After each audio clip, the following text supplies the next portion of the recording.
Welcome, Soundies, to our Sound for Video session. It is the 16th of January, 2022. So glad to have you here. We have some good things in store here. Hope everybody's staying warm and happy and getting a chance to work on their sound projects. So let's jump over to the agenda and we'll take a look at what we've got going for today. First up, we're going to take a listen to and a look at the Neat Microphones King B2, which is just out of the frame here, but I think you may have seen it when we first started. We'll talk a little bit more about that. We'll also talk about the Sound Devices A20-Mini wireless digital transmitter. Now, this is a, for those that have followed the channel for a while know that I use the Sound Devices A10, what used to be called Audio Limited, and then the new transmitter is the A20. I bought this back in December, and honestly, the first time I've had a chance to work with it was last night. I spent about 3 hours working with it. So we're going to, probably going to break, there's so much to cover on that, so we're going to break it up into a few different pieces. But today I want to walk through kind of the main feature set and show you the phone app, which can also be run on a tablet, I believe. And how you set all the settings up and things like that. So we'll come back and go more in depth into that whole system later on at another time, but I wanted to get a start there. And then, of course, we have some questions that were submitted ahead of time. We'll cover those, and then we'll go to the chat and see what we've got there. So let's start with the Neat King B. And let me just go to my Mac here, and we're going to show you some of the background information. Actually, before we do that, let's go to the main camera. My mistake. I want to show this thing to you. It is a hefty microphone. So for those that are not familiar with this one, it is a $170 US microphone. This is what it looks like here. It weighs 2.5 pounds, and so it's pretty substantial in terms of its size, and that's, I believe that's with the shock mount here. Let me go ahead and switch over to this so you can hear what it sounds like, and then I'll describe it a little bit more. So we can go back to the main camera for just a moment here. All right, I am going to mute the Earthworks Ethos, which is what I'm talking in here right now. So mute. All right, now you should be hearing the King B2. And, okay, there we go. So a couple of things about this microphone. $169 US, so it is definitely aimed at the market of, I would say, enthusiast streamers, people getting a start in voiceover, people that are recording music for the first time in their home, home studios, things like that. So that's kind of the main idea. Let's go over to the Mac. I want to tell you a little bit about the company Neat Microphones. So if you go to the About page, it turns out that Neat Microphones was started by pretty much the same people that started Blue Microphones a few decades ago. And so it's basically the same team. One of the founders is Skipper Wise. David Angris is now the CEO. Martins, and I don't know how to say his full name, but he is basically the lead engineer. And then a couple of other people that also were involved. Well, at least one of them was involved in the original setup of Blue Microphones, if you're familiar with them. So if you've heard of the Blue Yeti, that's the Blue Microphones I'm talking about. And also, they had lots of other microphones as well, but that's kind of the genesis of where they came from. So they've been making microphones for quite a while.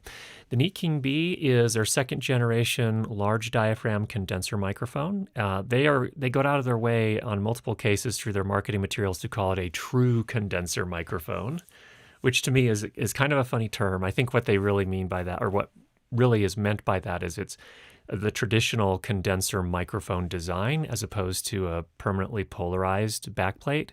So I don't think it's not like true is more,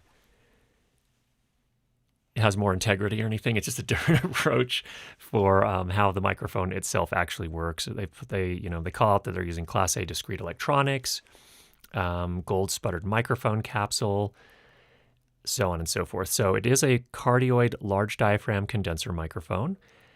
They are pitching it for recording, voiceovers, broadcast, streaming, even instruments. They evidently designed their own large diaphragm condenser capsule. There's, of course, they're talking about its amazing design. And it does have, of course, an XLR output, along with what they call the Beekeeper shock mount and the honeycomb pop filter for control of plosives. All right, quickly through the specs here. As I mentioned, cardioid polar pattern. We'll look at that in more detail. Frequency response 16 to 20 kilohertz. Sensitivity is 26 millivolts per Pascal. 50 ohm output impedance. So this is actually a fairly good, strong output level. We're at 50 dB of gain here, so that's going to work with almost any preamp, even including a lot of the things like the more consumer-oriented recorders and preamps, like a Zoom H4n, for example. Should work just great with that as well. Max SPL, max sound pressure levels it can handle is 140 dB SPL, so that would make it appropriate for use with recording amplifiers, for example. If you're running a guitar or a bass or something through an amp, you could certainly use this. It can handle the significant sound pressure levels. Signal noise ratio comes in at 89 dB A-weighted, and the self-noise level is spec'd at 6 dB A-weighted, which actually is very good in the industry. I think one of the better ones in the industry is the Rode NT1. If I remember right, it's spec'd at something like 4.5 or maybe 5 dB A-weighted, so this is really good as well in terms of its actual specification. Seems to be, how does it sound? I'm curious if you wanted to share with us in the chat what you think of it. Of course, every voice is a little bit different, so my voice may not be a great fit for it, but I'm curious. Danny, what do you think? It's very direct sounding at the moment, but we have a lot of comments on that. Okay. When we get to that. Very direct sounding. Very good. Okay. Dynamic range is spec'd at 134 dB, which is actually very good. It does require 48 volt DC phantom power, so you will need that. And again, as I mentioned, it's about 2.5 pounds or 1.21 kilograms, and it does have an XLR output. All right, let's switch back to the main camera here. All right. What I'm going to do here is I'm going to mute it for just a second here. I may have it overgained, to be honest. I'm going to pull the gain down just a little bit. We're hitting the limiter an awful lot. So there we are. That's going to be closer in line with what we were on the Earthworks as well. I'm going to go ahead and mute for a second and pull the pop filter off just to see if there's a difference in terms of how it sounds. So here we go, 1 second.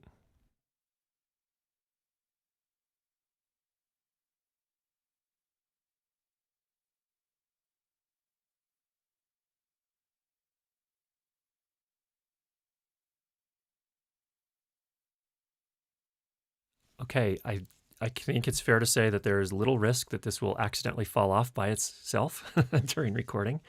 That's what it sounds like now without the pop filter. I'm going to go ahead and turn it like this to aim it at my mouth and talk past it just a little bit so that we don't end up with a lot of plosive issues. I would think that a pop filter that looks something like this would color the sound pretty substantially. I don't know if you can hear a difference now that we've taken that off. Have you? Maybe a little bit? But there is the pop filter. It looks like it's mostly a kind of a plastic honeycomb kind of shape, but there's also a metal grill in there as well to help diffuse the air when you have those little puffs of air that come out of your mouth. So here it is again without the pop shield. I'm going to go ahead and put that back on, so I'm going to mute for just a moment.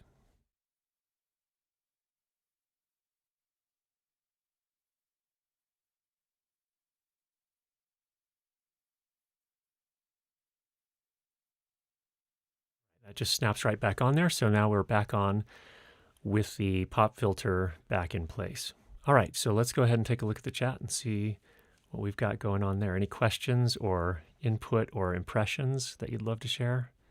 I would love to hear them. Christopher says, are you using your usual sound chain for the King B2 demo? No. So this is not going through the Shelfer channel. What I'd like to do first when I'm doing initial listen is I want to go through without any compression, no EQ, nothing else.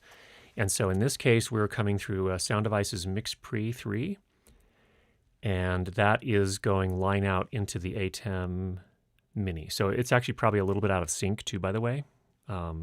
So there is that sync issue. That's a known issue. I didn't do any sort of offset for that. I just wanted to get the raw sound in here. In fact, I could actually just go ahead and apply a little bit of a delay. So let me do that right now. Yeah, somebody had commented on the out of sync.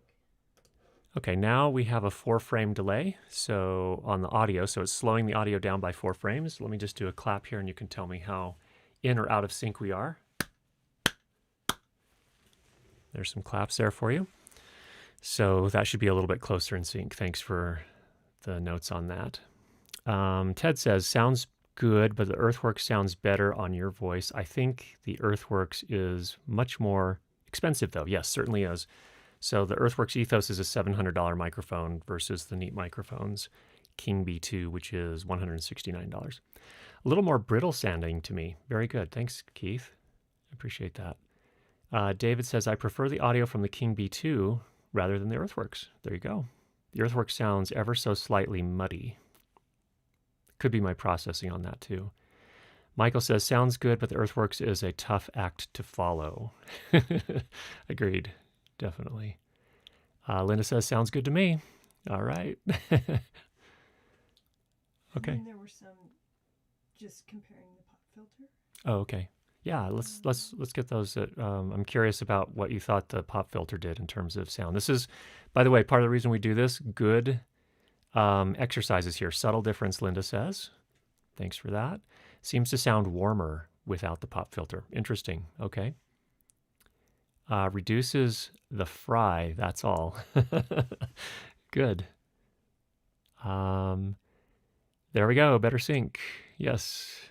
All back in sync again. Sync is good to me. A bit boomy bassy, but for this clean plug it is it in setup, it's great. Definitely deeper sound than with the previous mic. Okay. Sounds nice and natural, if not a little light on the lower end. Very good. Thanks, Mark.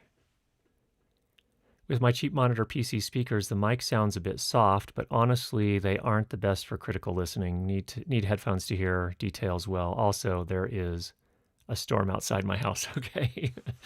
Yeah, definitely need a good listening environment. Thanks for that, random geocacher. The mic is scary looking. Well, actually, I will say this. So a couple things. Number one, Here's King B2 sounds decent, but is god-awful ugly. Unusable if you are streaming video. Okay. I think they were definitely trying to be bold in terms of their styling. I will say this. The original one was more eye-catching than this even. It had the black and yellow stripes with the bee theme. From my point of view, taken to, they're owning the design, no question about it. I like this comment. Danny is fond of this. Can't wait to hear the Queen B2. Now, Danny was quick to point out when this arrived. I showed it to her, and she was a little. She was not as enthused as I was about it. And she said, do the marketing people at Neat Microphones understand that there is no such thing in nature as a king bee? There are queens, drones, and worker bees. And interestingly, the other microphone they put out that is less expensive than this is called the worker bee. She'd like to know why this didn't get called the queen instead, in any case. There's a little biology lesson from Danny, our in-house paleontologist. What is the king bee intended to mic?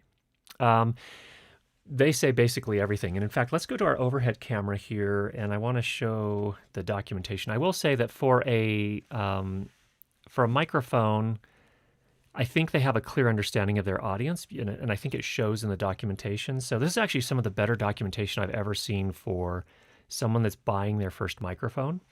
They call it a quick start guide. They give you some technical information, some of the specifications as well. Then they, of course, they have a frequency response chart and a polar graph. This is a little bit hard to read for me. They actually went to the trouble, which I think is great, of identifying the response at different frequencies, but it's really hard to read because they went with this really bold styling. Okay. But what I appreciated about it and what makes it very clear to me that they are aiming at a market where, these are people recording, mainly at home for the first time with an XLR microphone. They talk you through how to use it. And then they actually give you some tips. So, obviously kind of the basics of the pop shield and tips and tricks in terms of microphone technique, but also specifically how to mic vocals which I thought was really interesting. So they say, place the vocalist 4 to 5 inches or 10 to 13 centimeters away. For more intimacy and presence, move in as close as 1 inch. If needed, this won't overpower the mic, but always use the supplied honeycomb pop filter. So anyway, they give a kind of a really nice basic approach. They talk about recording electric guitar, acoustic guitar. So it's clear to me that what they're really aiming for is kind of the home recordist or streamer of any sort. So it's kind of aimed at just about everything, kind of a general purpose, large diaphragm condenser mic. So thanks for that question there, Audio Buff. Audio Buff, also thank you for the Audio Buff just posted a video on the RF venue diversity fin antenna and how it's used in the House of Worship application that he's using it in, which was really interesting. Great video. Thanks so much for that. $169. Yeah, I think for the price, it's a pretty nice mic for that price, certainly. The King Bee gives you a deeper sounding voice. Yeah, I think it does definitely boost the bass a little bit. If I move off a little bit, you'll probably get less of that proximity effect. Does that kind of smooth it out or even it out a little bit? And then, of course, if you get up nice and close, it starts to get kind of probably muddy here, but probably ideally somewhere in this range right here. Sounds wider. Interesting. Okay. Dig the retro cyberpunk look of the King Bee too. See, so that's the thing, is it is very bold styling. So some people love it, some people hate it. Darren, I kind of like it myself personally. There is one thing that Podcastage, Bandrew reviewed this, and one of the things he found was that there's somewhat of a resonance. And let me just I'm going to tap the mic, so be ready with your volume control. But I'm going to tap the shock mount, the stand, and then the inner part, or the microphone itself, and there's a resonance here, I think. So here's the stand. Here's the outer part of the shock mount. And then here is the microphone itself. Then back out to the outer part of the stand, the shock mount. And then the stand. So you have to be careful, I think, not to bump it. There's definitely a resonance there. So it's nice that they include that shock mount with it too. All right. I use a Rode PSA-1 to hold my King Bee 2, but it's pushing the arm to its limits. Yeah, it is. As I said, it's a heavy, heavy microphone. Let me mute for just a second and I'll show you the stand I'm using here.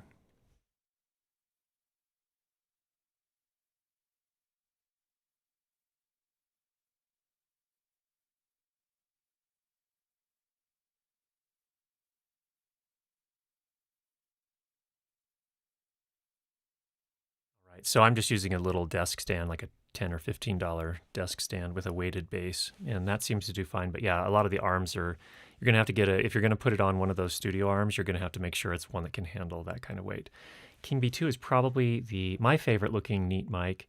You aren't kidding about the original being eye-catching. Yeah, the first one was a little bit much for my taste. I mean, if it wasn't on camera, no problem. Or if you were trying to make a statement, fine, then that's great. But don't Blue microphones refer to Sheps, not Blue Yeti?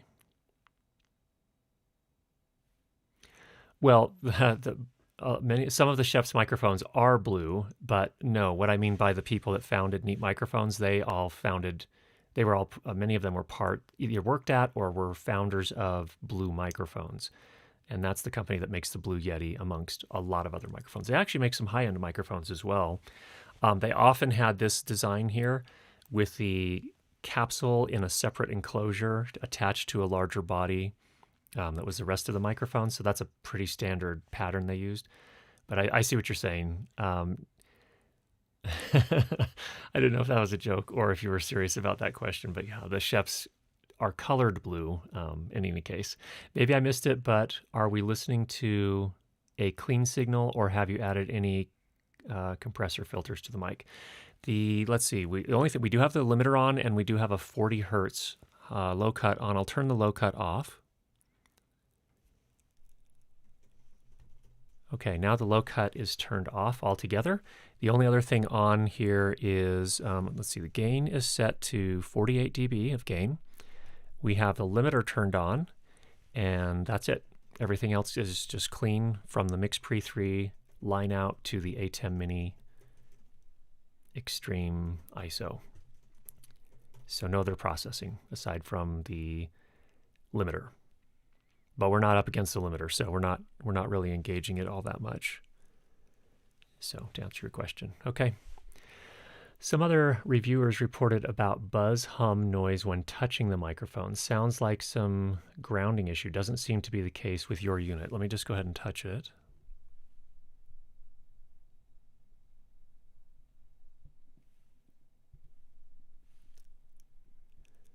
Not that I can tell.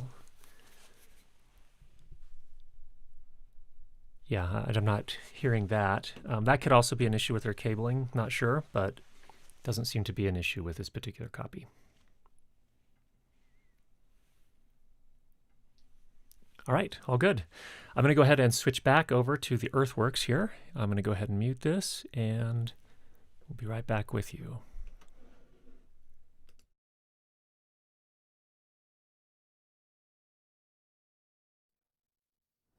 Okay.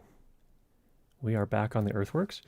Let me go ahead and turn this off and get this out of the way because it is quite imposing here. I'm going to go ahead and pull the cable off, and we will move this. Okay, so a couple more comments from Okay. the King Bee. Couple more comments on the King Bee.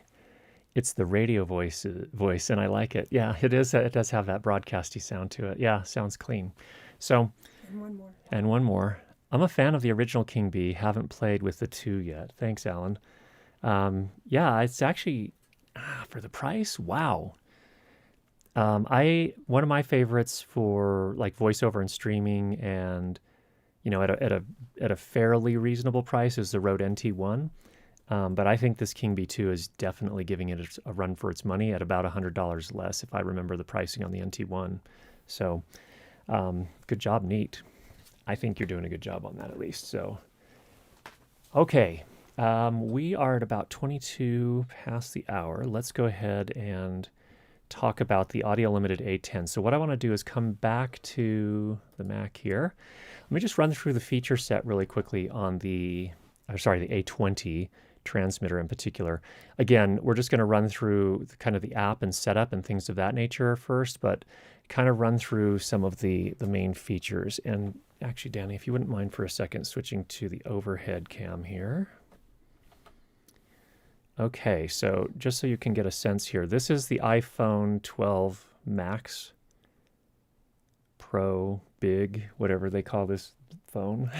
Apple's getting a little over the top in what they call their phones. This is the larger of the iPhones. It's the 12th generation. It is the big one, the big E phone. Just for reference for the size of this. And actually, let me go grab the, I don't have it nearby. Darn it. Okay, in any case. So this is pretty small, in other words. And that's one of the big features. It's also very rounded, so I would think that this would be quite a bit easier to hide under wardrobe, and would fit very, very nicely in things like the Ursa straps, and you have the kind of the Lycra belts that fit around someone's midsection, or even a lot of times we also hide them down at the ankles on actors, and this would be much smaller and less imposing down on their ankles, or sometimes on their thighs. I've done that before as well. So this will make that a little bit easier, which is a very nice feature, of course. And so I think they put a lot of effort into getting that. Let's go back to the Mac here. So the interesting thing you'll notice is actually that there's no screen. And so there is an app that you use to run to control the A20-Mini. So that is one thing. And people see that in a couple of different ways. And I haven't tested it extensively yet, but I haven't had any issues in terms of Bluetooth yet. It's using Bluetooth 5.2. And we joke around here every once in a while that Bluetooth has come a long way. I will give it that. But we still experience frustrations with it from time to time. And we always say around here, Bluetooth is going to be awesome next year. And we say that basically every year. But so far, I haven't had any issues. I'll put that to a much greater test so we can really see, how far away you can be and realistically still change the settings on the A20-Mini. So that's one thing. Different approach there. You can power then on and off. And in fact, if we go to the overhead camera here, I'll just demonstrate that really quickly. So the nice thing is I can actually just power it up here from the app, and now it's on. You can see its LEDs now are on. It's connected, and now we can go through and start changing the settings. So we'll come back and take a closer look at that. All right, one of the headline features, heading back over to the Mac, is that it has what it calls gain forward. And the idea with this is twofold. First of all, what it allows you to do is you don't set the gain on the transmitter itself. You set the gain, presumably if you're connecting this to an 8 series recorder from Sound Devices, you can actually set it directly on the 8 series recorder using the regular old gain knob that you use for a wired microphone. So makes it very, very simple to adjust that, which is of course the most critical setting when you have a pack buried on somebody underneath their clothing. It makes it a lot better if you can change that gain setting there. If you don't have an 8 series, but you do have, obviously you're going to have one of the A10 receivers, you can also set it on the receiver there instead if you prefer. So you get two choices there, depending on whether or not that is that receiver is housed in the SL2 slot system. So if it's not in the slot system, then you can set the gain on it there. All right. It is also a recorder. So if you are working with a lavalier microphone in the United States, you can either record or transmit, but not both at the same time, again, because of the patents held by Zaxcom.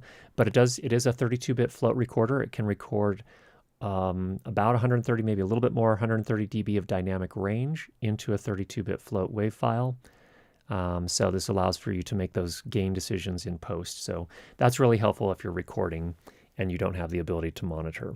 Doesn't solve the problem of, are you getting clothing rustle and all that kind of stuff? You still need to, that's where wireless still has some advantages, of course, where you can hear that stuff right away. But it is nice to be able to record in 32-bit float. Does include, it actually is just soldered on the motherboard or the main board in there. It does have a 64 gigabyte storage on the card itself. And then you have a USB-C port. In fact, if we go back to the overhead cam, there is a USB-C port right here up on top. So where the microphone goes in, USB-C on the top. So you can use that to transfer the files off of here and onto your computer. Okay.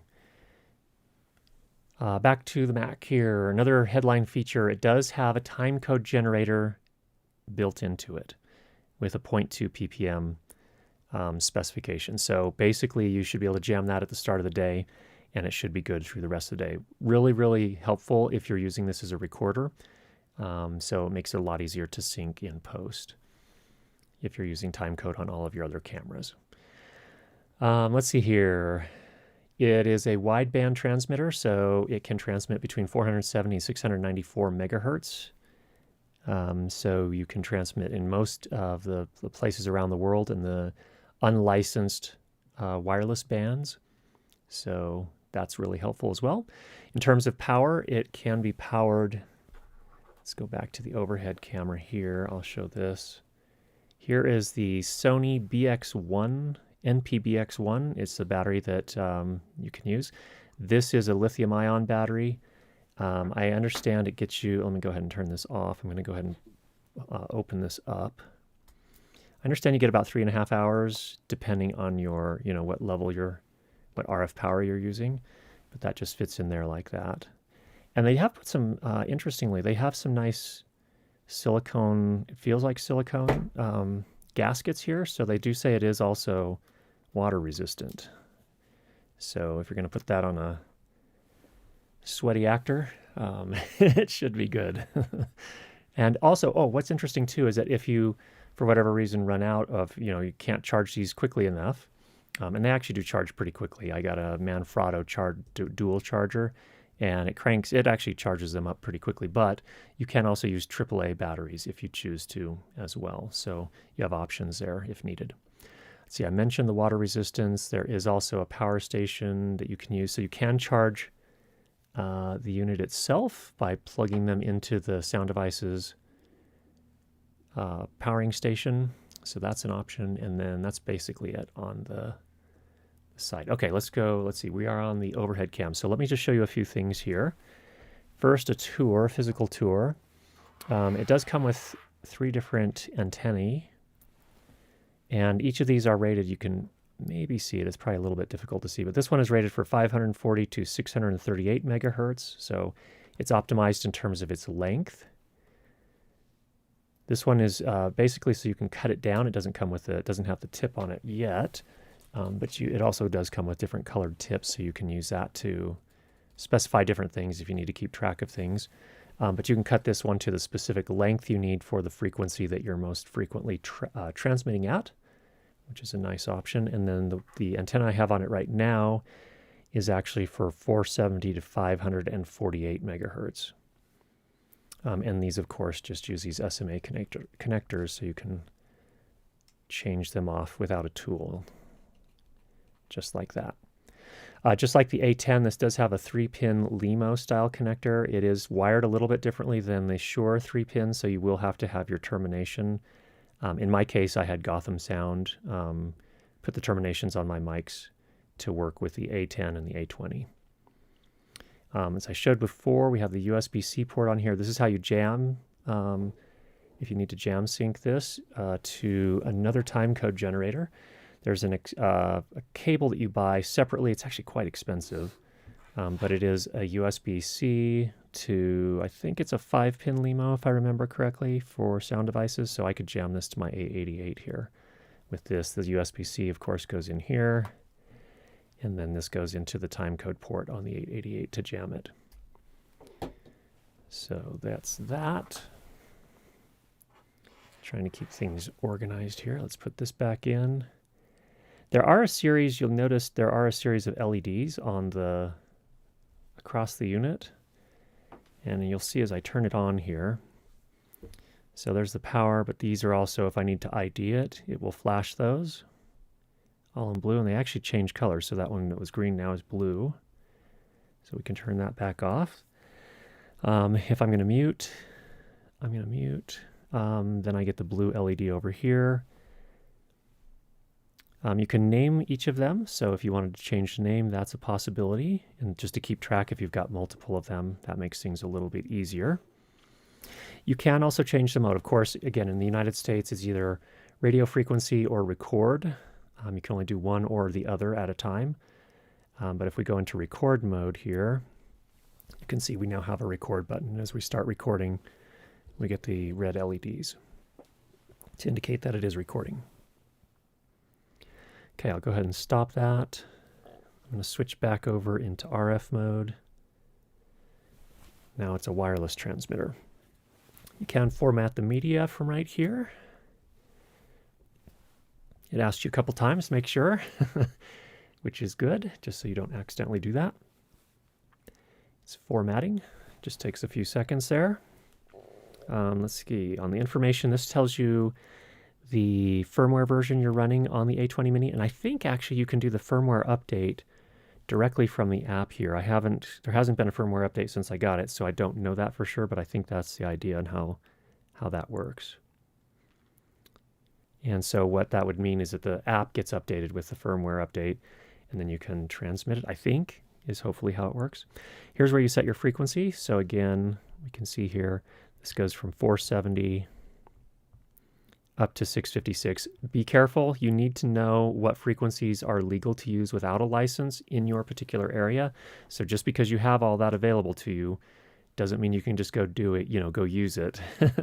You definitely need to make sure that that is available where you're working. So check your local laws for that information. And actually there's a question that comes up a little bit later about that. You can also set the RF power. So you can set it between, there's either, you can turn it off, 2 milliwatts, 10 milliwatts, 20, and 40 milliwatts.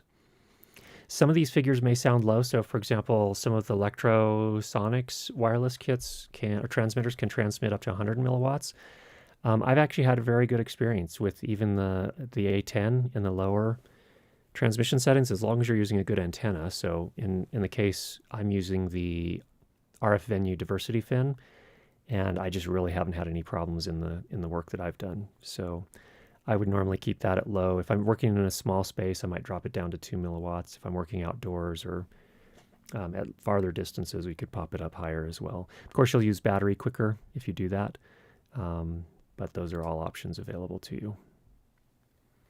All right, you can also tell it to turn the LEDs off if you want. If it's maybe shining through the wardrobe because they're wearing fairly sheer clothing, you can also turn those LEDs off just to save battery and make sure that they don't shine through the wardrobe. And of course, you can go back to restore your default settings. You can also automatically have it set to power on once you pull it out of the battery charging station, if you do have that, and then also to auto power on when you connect a lavalier microphone. So kind of interesting features there as well. Let me go ahead and turn those off for now. And when I'm done, I can just turn it off right here, which is really quite nice. So that is an overview of the A20-Mini. I wonder, are there any questions in the chat? So Danny's going to put some of those up. Why don't we go back to our main cam here while you pull those up. And pretty small. Excited to try it out a little bit more. All right, let's go ahead and turn that key. There we go. Mark asks, wow, tiny transmitter, do you have A10 or a Sennheiser to compare sizes? If you give me just a moment, actually, I will go grab one. I'm glad you brought that up. So give me just a moment. I'm going to run out and grab the A10 transmitter. I will be right back. I'm going to mute.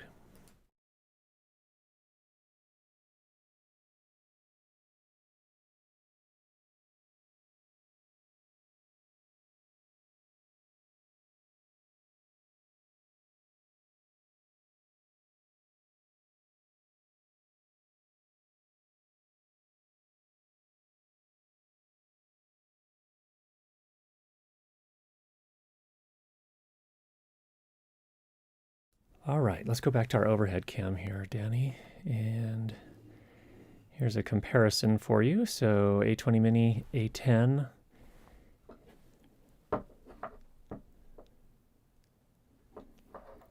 On the A10, you'll note that there is the belt clip here. You can technically take this off, but I've found, I don't know about you, Alan, I know Alan uses this system too. It is hard to take off and put on, so I just leave it on. The nice thing about the A20-Mini is that there's a separate pack. If you do need a belt pack, you get this separately. It's just sort of a nylon pouch with a clip on the back, and that fits in there like that. So that makes it a little chunkier, but again, if you're putting it on a belt, that's probably not as much of a concern. But when you do want to strip it down and get it hidden on underneath the clothing, it's pretty nice. What's really nice about it too is it's so rounded that makes it a little easier to conceal under clothing. This is pretty. The A10, I've never had a massive issue with it. I think though, this is probably a lot less comfortable. For example, when we filmed the Army Nurse a few years ago, the only place to hide this on the lead actor, who was the nurse, was basically on her thigh. So we had to give her one of those straps that fit around the thigh. This was quite a bit of bulk to be putting somewhere like that. This would have been, I think, a bit more comfortable and a little bit easier to hide. So there's a comparison there, Mark. Camille, I apologize. I'm not sure 100% how to pronounce your name. Battery drained after 3.5 hours. That's what I have heard. I have not tested that myself, so we'll come back to that and get you the details on that. But Alan, I think you had mentioned that. So we'll get some more testing and come back to that. Christopher, how do you go about frequency coordination with the A20? Well, in my case, I use the scan feature on the 888 in association with the receivers on the 888. So I've got two A10 receivers, so a total of 4 channels. Those are in the Sound Devices SL2 slot system that connects directly to the 888. And so on my 888, I do a scan there, and then I set the frequencies from there. So then when you're ready to set the frequency on the transmitter, you would, of course, come into the app and make the change here. And in fact, I have to check. I don't know for sure. You might be able to assign the frequency for the transmitter. I'm not sure if you can do that, actually. You probably have to do it here in the app. But Do you want me to show that? no, that's fine. That's fine. Okay. Good question, Chris. I'll come back to that. Have you had time to do distance to receiver tests for the various power settings? Not yet. That's what I haven't had time for yet. But definitely, you can count on it. We will be doing that. Using the mobile app, can you copy recorded media from the A20 to a connected mobile device? I suppose you could if you had the right kind of, I think it's a USB OTG cable, I think it's called, or at least on the Android side. I think, I haven't tried it, so I don't know, but you should, in theory, be able to do that. Well, actually, I don't know. You might need... Full disclosure, I don't know the answer to this question. You might need the Sound Devices SD app to do that, this SD utility app to do that. I'm not sure. So I will check that and I'll let you know in the final review. Can you go over group controls? I don't have more than one. However, there are evidently group controls as well. So you can control multiple transmitters at the same time. Since I only have one, I don't have a way to demonstrate that. And so potentially we can buy a second one here, Greg, and then I could be able to demonstrate that as well. Great question, though. There are group controls, which is important, too. That makes setting these up a lot easier. Because if you have one, that's one thing. That's the thing that I think a lot of people don't make the connection until they have more than one, that, things get really complicated when you're working with a mobile app and you have to connect to multiple things while you're on site. Or on set, that becomes a major pain. But Sound Devices has put some thought into how the app works, and so there's some ways to control multiple of them at the same time.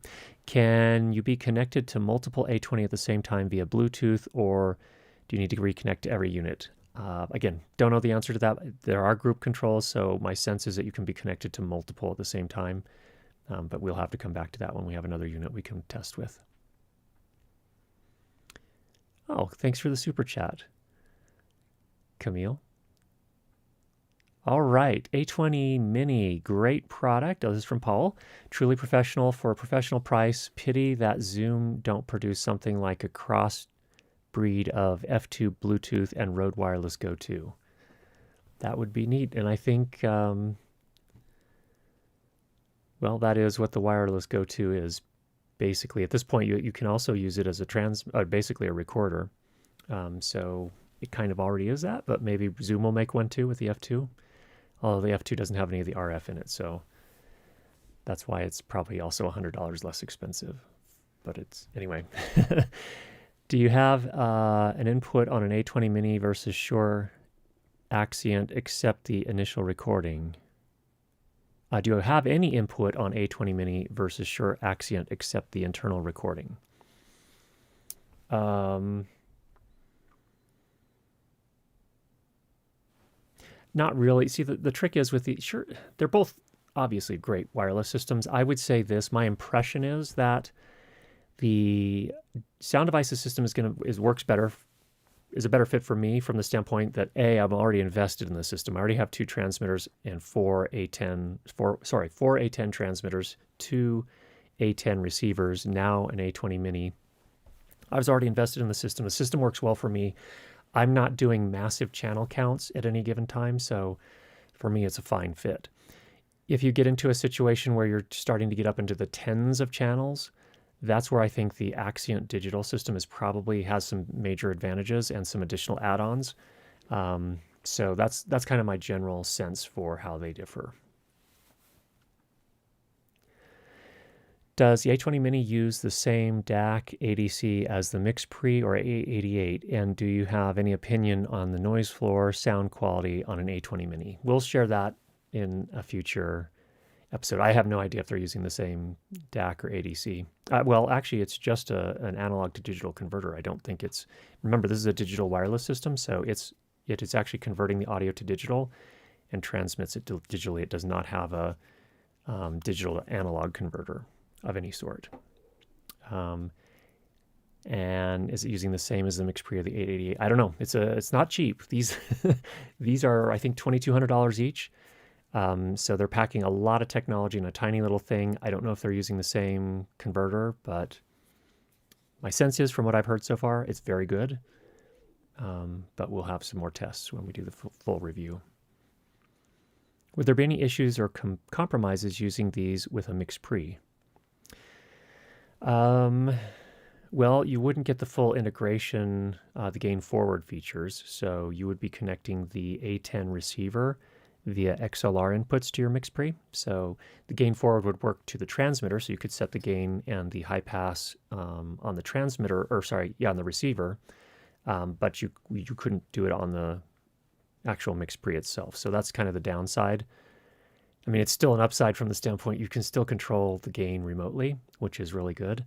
But you don't have the full integration that you would on an 8 series recorder. So that's the difference there.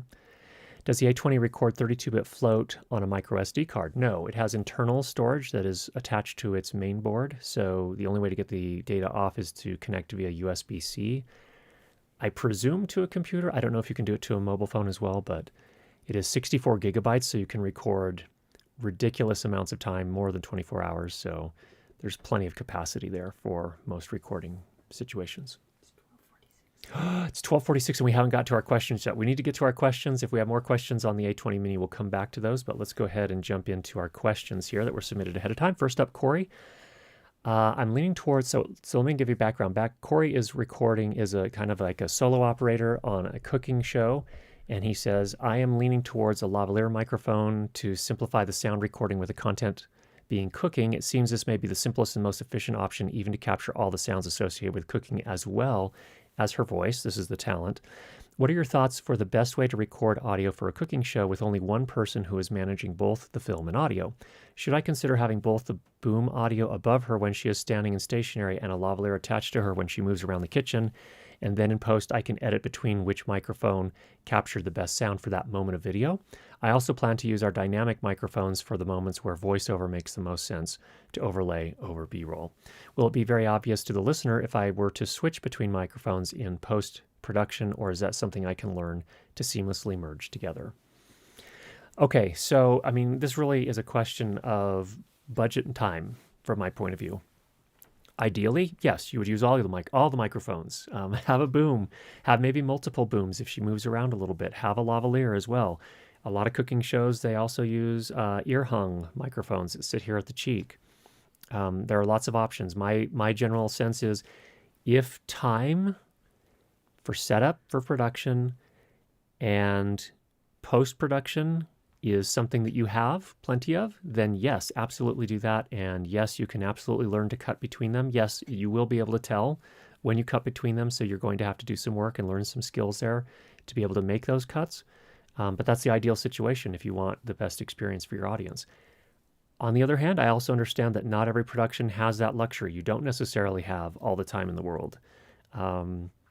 You don't need all the time in the world, but my point is that you may not have enough time in post to do that, in which case a lavalier microphone on its own may be the best bet. It will capture some of whatever is going on in terms of the actual cooking action, in addition to the voice of the presenter. So I would definitely add a lavalier if you don't already have one, if you just have a boom microphone. So that would be my sense, and that's what I would do first.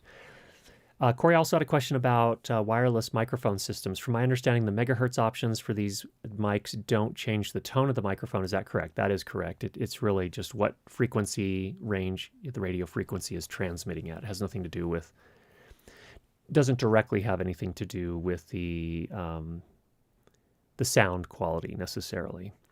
Do the frequency range have to do with the transmission of audio to the receiver, or the actual tone of the sound that is captured, and how would I best decide the right option for my situation?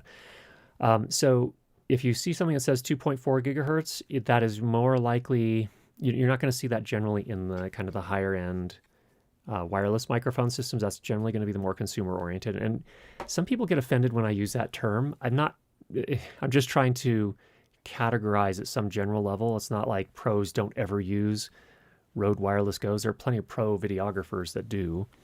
So don't take that the wrong way. But what I'm saying by that is that the 2.4 gigahertz systems tend to be more consumer oriented, and the trick with them is that you cannot tune the frequency. You're basically, they're made to be super simple. Most of them, you just turn them on and you go. So it's very, very simple. Maybe you set the gain on some of them, but they're made to be really simple to use. And if you don't have a lot of Wi-Fi activity in the space where you are, or other consumer products that are operating at 2.4 gigahertz, and that's the thing, is 2.4 gigahertz is basically where all of the consumer electronics are around the world are able to use that frequency band. It's a pretty narrow band for unlicensed use. They don't have to go through a lot of hoops to get their product certified if they use 2.4 gigahertz. They do have to do some certification, but it's not like it is on some other bands that they would otherwise have to do more things. So that's kind of the downside. If it doesn't work because there is more 2.4 gigahertz stuff going on and you don't have control over it, you don't know what's causing the issue, you're basically out of luck. So that's the downside with 2.4 gigahertz. What I can say is that in most households, it's probably fine. And if you're just you're less than 10 or 15 feet from the talent, then almost always it's pretty solid for most of those systems, at least if they're within line of sight. That is to say, if she, wears it on the front of her person somewhere, almost always it shouldn't be an issue. And then the more professional systems in the United States are going to be somewhere between 470 and 600 megahertz roughly. And those are UHF frequencies, and usually on those systems you can tune them. So if one frequency isn't working out because there's interference from a TV station or something else, you can move to another frequency. That's kind of the high-level view of those. All right. Ted asks, I create online courses and perform my own dialogue recording and editing. I'm looking for the best digital audio workstation for dialogue capture, refining, and editing. Ideally, it won't have any really steep learning curve or loads of features that aren't related to single-track dialogue. I'm okay with a paid solution if it buys me ease of use and streamlined workflow. What is your favorite DAW? I will come back to that. I do use a Mac for course production and typically edit in Final Cut Pro.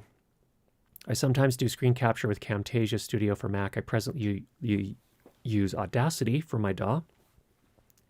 I have a UAD Apollo Twin Duo, and I'm considering learning Luna, which is UAD's DAW as well. So DAW, Digital Audio Workstation.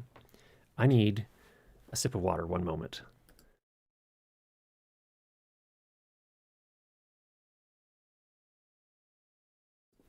Okay, Ted. Honestly, this is kind of a personal decision. I'm curious what is not working for you in Audacity. Not my favorite app, but I did learn in Audacity, so I have some fondness for it in my heart. Some things have changed with it recently. It used to be a purely open source. I think a company now bought the rights to it somehow. They're still going to have a free version. I don't know what all that means, but the DAW, the digital audio workstation I use most is Audition. The thing that's nice about Audition is it has both the waveform editor and the multi-track editor. It sounds like you're just doing a single track of audio, dialogue, spoken word audio. And so you don't need multi-track, I don't think, unless you're going to also have some music that you're layering in. I will say this, that Luna is free, so you already have a Universal Audio Apollo, so I believe Luna is free for you. You could definitely spend some time learning that. That would be a fine choice. If you want something that's more oriented for spoken word, my sense is that the two that are probably worth looking at are Audition, and number 2 is Hindenburg, which is actually made for podcasting, but has a lot of nice features that make it pretty simple to process your audio. So I'm almost tempted to say, go get I think they have trial versions. I'm not 100% sure, but try Hindenburg and see how that works out for you.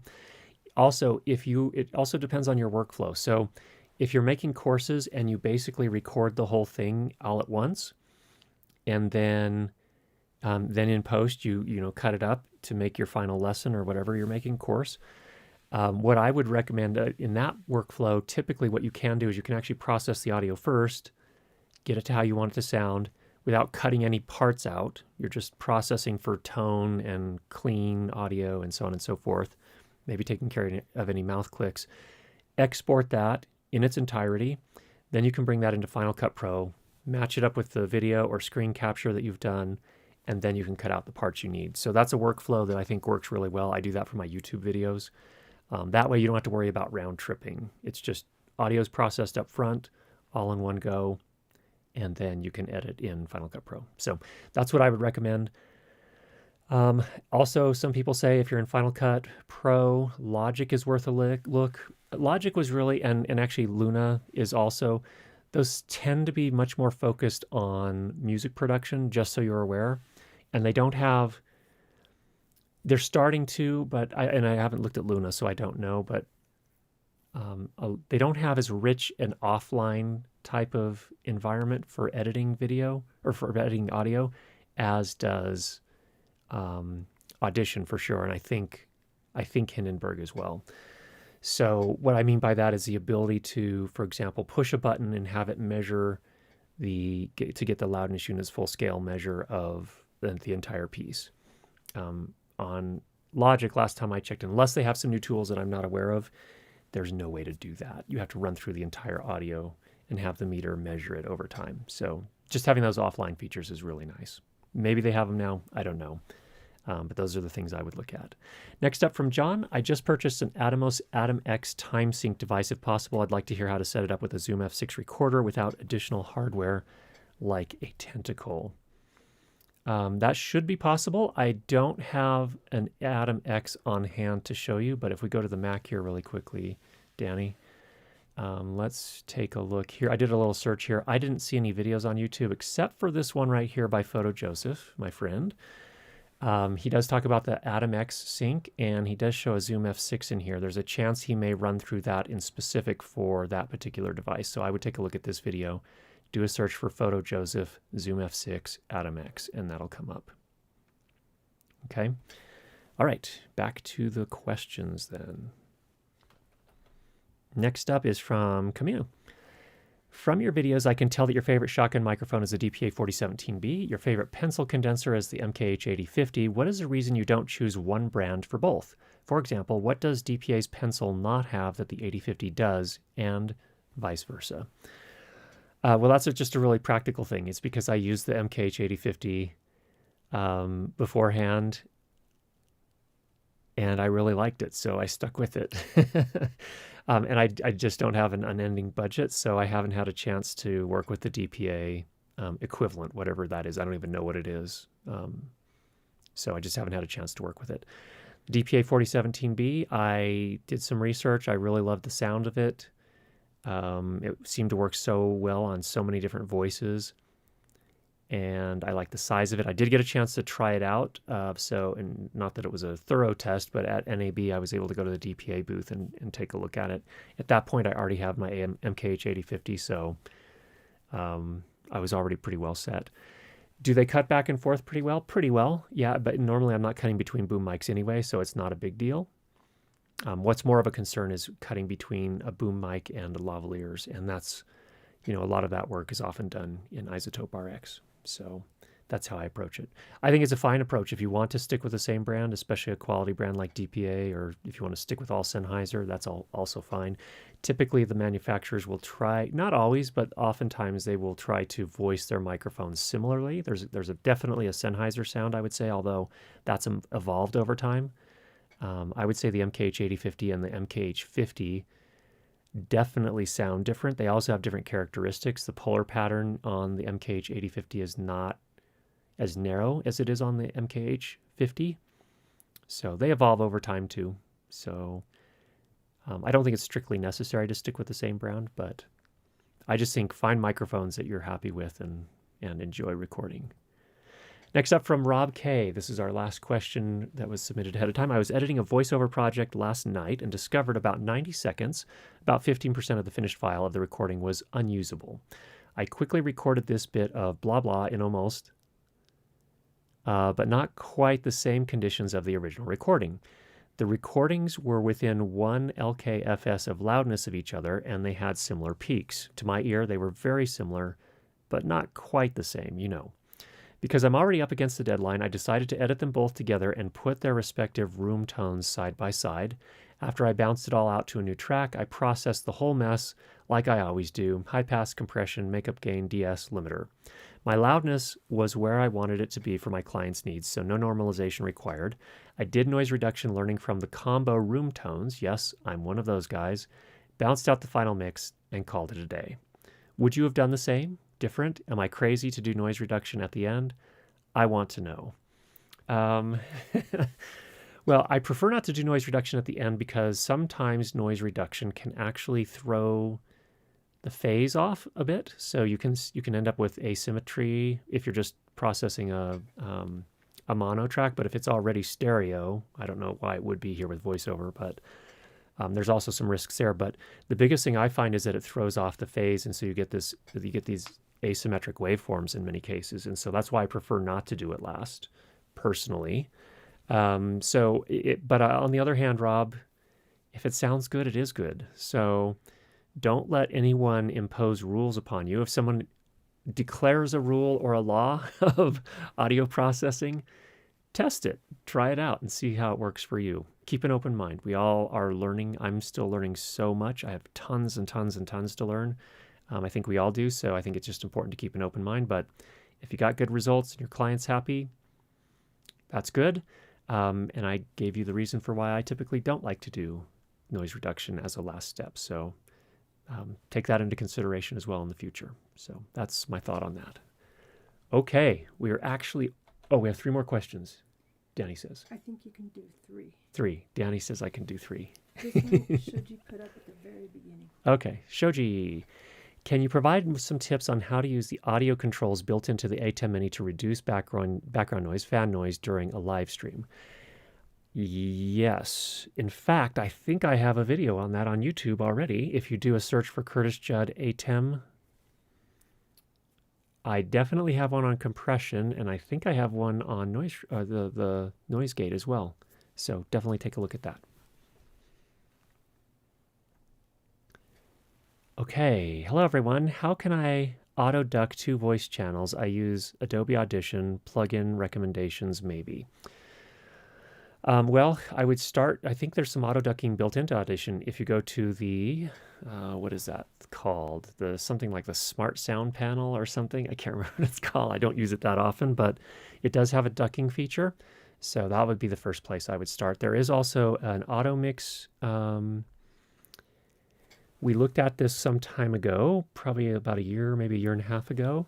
There's an auto mix plugin, and I'm trying to remember what it's called. I think it's called like G Auto. I can't remember what it's called off the top of my head. I don't use it a lot, but it essentially does an auto mix. But where I would start is in Adobe Audition, bring up that Smart Sound panel, Intelligence. I don't remember what it's called. The panel. And if you just go into your, oh, for heaven's sake, I'll just open up an Audition and tell you exactly what it's called. Opening Audition here. All right, it is called, if you go to the window menu, it is called, Do you want me to show this? yeah, go ahead and go to the Mac, Essential Sound Panel. Come to the Essential Sound Panel. You can open that up. I don't have any audio in here, but there is an auto ducking feature in here, so that's where I would look first. And one more question from Techno Cheesecake. I have a wireless question. I know someone that may be switching to Zaxcom as they are using a Super CMIT. Is there another AES42 capable transmitter? Whew.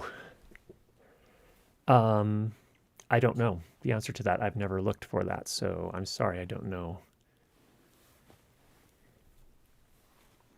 Yeah, I can't think of anything off the top of my head, so if anyone else knows in the chat, definitely help out our friend Techno Cheesecake, but I don't know the answer to that. There were a few more A20 questions, but maybe you can incorporate those into... Yeah, so the A20, we're definitely going to come back to the A20. I understand there are lots of questions about that. I have a lot of questions myself still, and just got started with it last night. So I spent 3 hours with it last night. First thing I had to do was actually pull the receivers out of the slot system, put the different backs on to update them to the latest firmware so that they could use the gain forward feature. So I spent a good bit of time doing all that, but I have a lot more to look at there, and I'll definitely be talking about it both here and on my main YouTube channel. Okay, one more because it involves sound blankets. One more question. What would you choose for a corporate interview? A Sennheiser G3 with ME2 lav and 10 sound blankets, or no sound blankets, and an A10 system with any microphone, both lav and boom?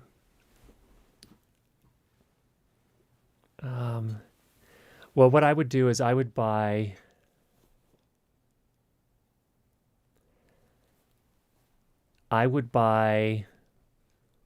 four sound blankets and replace the ME2 lavalier and go with the Sennheiser G3. That's what I would do. That's a cheat, I know, but that's probably what I would do as a start. If you're budget constrained like that, which most of us are, the Sound Devices system is definitely for working where you're working on much larger budgets. So that's how I would approach that. Okay, well, thanks everybody for coming to our Sound for Video session. I very much appreciate it. I hope you're having a great time learning lots, and get out there and make some great sound, and we'll talk to you again next week. Take care, everybody.